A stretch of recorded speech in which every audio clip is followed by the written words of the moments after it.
नमस्कार दोस्तों, स्वागत है आपका द ग्राउंड रिपोर्ट में। मैं हूं समीर आत्मक मिश्र। महाराष्ट्र में पूर्ण बहुमत पाने के बावजूद महायुति गठबंधन आखिरकार 12 दिन के बाद सरकार बनाने में सफल रहा। सरकार बनाने में तमाम दिक्कतें आ रही थी जिनकी वजह से इतना समय लगा, 12 दिन लग गए। पूर्ण बहुमत महायुति गठबंधन को था, फिर भी पूर्ण बहुमत क्या, 2/3 बहुमत से ज्यादा, यानी केवल 2 गठबंधन भी मिल जाते भारतीय जनता पार्टी के साथ, चाहे शिवसेना मिल जाती एकनाथ शिंदे की या अजीत पवार की एनसीपी मिल जाती, तब भी सरकार बननी तय थी और बहुत आराम से सरकार बनती। लेकिन भारतीय जनता पार्टी ने दोनों ही गठबंधन के घटक दलों को साथ में रखा। यह अलग बात है कि एकनाथ शिंदे को उसी तरह से मुख्यमंत्री पद से हटाकर डिप्टी चीफ मिनिस्टर बना दिया गया जैसे 2.5 साल पहले देवेंद्र फडणवीस को, एक समय वो मुख्यमंत्री थे लेकिन उनको मुख्यमंत्री की कुर्सी से लाकर एकनाथ शिंदे का डिप्टी सीएम बना दिया गया। तो अब मामला बराबरी का हो गया। एकनाथ शिंदे के अंडर में एक पूर्व मुख्यमंत्री डिप्टी सीएम के तौर पर काम कर रहा था और अब देवेंद्र फडणवीस के अंडर में एकनाथ शिंदे पूर्व मुख्यमंत्री हैं और अब डिप्टी सीएम की तरह काम करेंगे। लेकिन यहां सबसे बड़ा सवाल ये उठ रहा है कि इतने दिनों की उहापोह के बाद एकनाथ शिंदे आखिरकार मान कैसे गए। एकनाथ शिंदे की पार्टी लगातार उन पर दबाव बना रही थी कि मुख्यमंत्री हमारी पार्टी का होना चाहिए। एकनाथ शिंदे के नाम पर चुनाव लड़ा गया। एकनाथ शिंदे की तमाम योजनाएं थी जिनकी वजह से बताया जा रहा है कि पार्टी को, गठबंधन को इतना भारी बहुमत हासिल हुआ है। उसमें लाडकी बहना योजना को बहुत बड़ा श्रेय दिया जा रहा है, कुछ और योजनाओं को दिया जा रहा है। लेकिन भारतीय जनता पार्टी ने साफ तौर पर कहा कि अब जब हम आगे बढ़ चुके हैं, आपसे ज़्यादा सीटें हमारे पास है, तो आप इस नैतिकता की बात छोड़ दीजिए कि हम आपको अभी भी मुख्यमंत्री बनाए रहेंगे। हालांकि ये बात पहले से तय मानी जा रही थी कि अगर भारतीय जनता पार्टी के पास ज़्यादा विधायक आए तो एकनाथ शिंदे को मुख्यमंत्री की कुर्सी छोड़नी पड़ेगी। और यहाँ तो भारतीय जनता पार्टी के पास अच्छे खासे विधायक आए, 132 सीटें आई, स्ट्राइक रेट लगभग 90% का रहा। 149 कैंडिडेट चुनाव लड़े थे जिनमें 132 जीत गए, तो स्ट्राइक रेट भी जबरदस्त रहा। इस सिचुएशन में भारतीय जनता पार्टी कैसे मुख्यमंत्री पद पर अपनी उम्मीदवारी छोड़ देती। लेकिन उसकी उम्मीदवारी तो बनती थी और उसने ले लिया। हालांकि चुनाव से पहले ऐसा कोई वादा नहीं किया था और ऐसा कोई आश्वासन नहीं दिया था, बल्कि इसी तरह से दिखा रहे थे कि एकनाथ शिंदे को ही मुख्यमंत्री बनाए रखेंगे। खैर, अब तो सरकार बन गई, एकनाथ शिंदे और अजीत पवार दोनों डिप्टी सीएम बन गए। लेकिन एकनाथ शिंदे को लेकर कि अमित शाह के यहाँ बैठक के बाद जिस तरह से वो अपने गांव अचानक पहुंच गए, तमाम बैठकें रद्द कर दी, मान मनौवल करनी पड़ रही थी। चंद्रशेखर बावनकुले जो प्रदेश भाजपा के अध्यक्ष हैं महाराष्ट्र के, और देवेंद्र फडणवीस लगातार उनके घर पर जा रहे थे, बैठकें कर रहे थे और एकनाथ शिंदे उन लोगों को इंतजार करा रहे थे। फिर भी आखिर कैसे वो मान गए? तो इसके पीछे एक बड़ी वजह, जो लगातार वहां पर शिवसेना के नेता संजय राउत ये कह रहे हैं कि इन दोनों की पार्टियों में टूट फूट होनी तय है। और यह भी कहा जा रहा था कि अगर एकनाथ शिंदे महायुति गठबंधन में शामिल नहीं होते फिर भी भारतीय जनता पार्टी को सरकार बनाने में दिक्कत नहीं है। लेकिन क्यों इनको शामिल करने पर भारतीय जनता पार्टी इतनी कोशिश कर रही थी कि बार बार देवेंद्र फडणवीस जा रहे थे, बीजेपी के तमाम नेता जा रहे थे। तो पहली बात तो यह कि इसको देखा जाए कि एकनाथ शिंदे कैसे तैयार हो गए। दरअसल हुआ क्या कि एकनाथ शिंदे नहीं मान रहे थे और कोशिश ये कर रहे थे कि चलिए ठीक है, अगर चीफ मिनिस्टर की कुर्सी पर वो दावेदारी कर रहे हैं तो एक बार उसको हम मान भी लेते हैं। लेकिन वो गृह मंत्रालय और विधानसभा अध्यक्ष की मांग पर अड़े हुए थे। बहुत मुश्किल लग रहा है कि गृह मंत्रालय उनको मिलेगा, लेकिन अब देखने वाली बात है कि मिलता है कि नहीं मिलता है। या विधानसभा अध्यक्ष की कुर्सी, विधानसभा अध्यक्ष की कुर्सी तो नहीं ही मिलनी है, क्योंकि जिस तरह से ये हंग असेंबली का मामला है उसमें उनको विधानसभा अध्यक्ष की कुर्सी नहीं दी जा सकती है। इन सब के बावजूद आखिर एक तरह से उन्होंने सरेंडर क्यों कर दिया? क्योंकि उनको पता था कि अगर वो नहीं शामिल होते हैं महायुति में तो सरकार वैसे भी बननी है और सरकार से भी बाहर हो जाएंगे वो।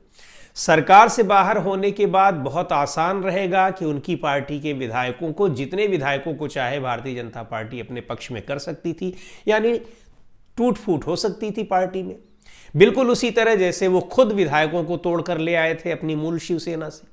और इस बात का उनको भली भांति अंदाजा था कि जब वो खुद आ सकते हैं एक मुख्यमंत्री की कुर्सी के लालच में, तो किसी और लालच में, मंत्री बनने के लालच में, तमाम बहुत सारी चीज़ें होती हैं जब सरकार रहती है, उसके लालच में विधायक चले आएंगे। और अभी भारतीय जनता पार्टी की स्थिति यह है कि महाराष्ट्र में भी सरकार में है, केंद्र में भी सरकार में है, तो फिर उपकृत करने के लिए बहुत सारे साधन होते हैं।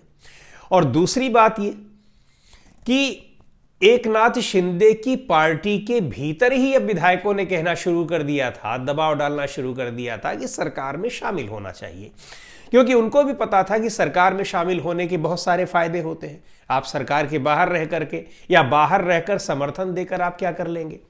तो और दूसरी बात यह भी है कि ये विधायक इस तरह से दबाव बना रहे थे, तो एकनाथ शिंदे को भी लगा कि अगर हम इनकी बातों को नहीं मानते हैं तो कहीं कल ऐसा ना हो कि हम ना घर के रहें और ना घाट के रहें, जिसकी आशंका पहले से ही जताई जा रही थी। और भारतीय जनता पार्टी का जो काम करने का तरीका है, जो उसकी कार्यशैली है पिछले 10 साल की, कि अपने सहयोगी दलों को वो किस तरह से खत्म करती हुई चली जा रही है। उन राज्यों में जहां उसकी पहुंच नहीं थी, सहयोगी दलों की मदद से वो गई और वहां पर अब पूर्ण बहुमत की सरकारों के साथ वो काम कर रही है। हरियाणा हो, असम हो, बहुत सारे राज्य ऐसे हैं। अब महाराष्ट्र भी लगभग ये बन चुका है, क्योंकि गृह मंत्री अमित शाह कहते ही थे कि हम 2029 में अकेले दम पर वहां सरकार बनाएंगे, तो अब वहां तक ये लगभग पहुंच चुके ही हैं। तो ये सारी चीजें एकनाथ शिंदे को पता थी कि अगर हम सरकार में शामिल नहीं हुए तो डिप्टी चीफ मिनिस्टर की कुर्सी तो गई ही है, डिप्टी चीफ मिनिस्टर की कुर्सी भी अपनी बची रहेगी, और दूसरे ये है कि पार्टी भी कम से कम बची रहेगी। नहीं तो ये जो 57 विधायक हैं, इनमें कितने उधर चले जाएंगे कोई पता नहीं है। तो ये सारी चीजें थी। और दूसरी बात ये भारतीय जनता पार्टी की तरफ से भी ये था कि क्यों इतनी मशक्कत करनी पड़ रही है एकनाथ शिंदे को साथ रखने की। वो इसलिए कि एक बात ये थी कि देवेंद्र फडणवीस को ही मुख्यमंत्री बनाने पर क्यों अड़ी हुई थी। तो एकनाथ शिंदे के पास 7 सांसद हैं लोकसभा में। ये लोकसभा के 7 सांसद अभी एकनाथ शिंदे के पास है। हालांकि उनको भी भारतीय जनता पार्टी अपने पक्ष में कर ले, इसमें कोई बड़ी मुश्किल उसको नहीं आने वाली है, लेकिन अभी तो उन्हीं के पास है।